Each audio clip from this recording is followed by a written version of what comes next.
parents, if you want your children to have a passion for reading, you definitely need to start reading them funny books. Funny books are some of the best books that I read to my students, and that's usually what I gravitate towards when I'm doing a read aloud.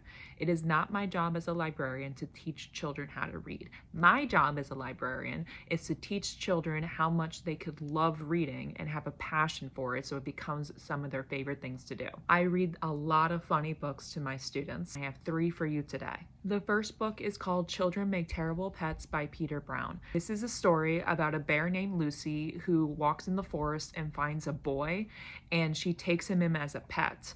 Mom warns her, though, that children do make terrible pets, and you get to see what happens when Lucy kind of ignores that. And you get to see exactly what it is to raising a child, but from Lucy's perspective, it is a pet. Kids also find it really amusing because the boy doesn't speak and he just makes squeaking sounds, and to see the outrageous things that he does throughout the story. The second book is called Llama Destroys the World by Jonathan Stoltzman.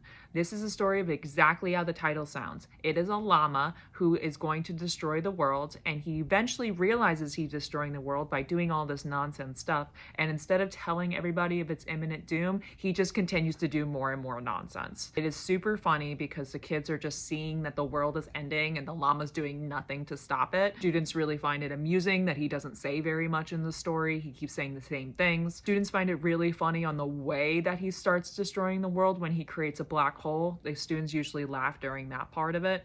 They also laugh during the parts when the world is actually ending and how he's reacting to that. The third book that I recommend is Stuck by Oliver Jeffers. This is about a boy who gets his kite stuck in a tree, and he tries to find very creative ways to be able to get his kite down. However, everything that he grabs, he just decides that he throws at the tree and just hopes that the kite will fall down.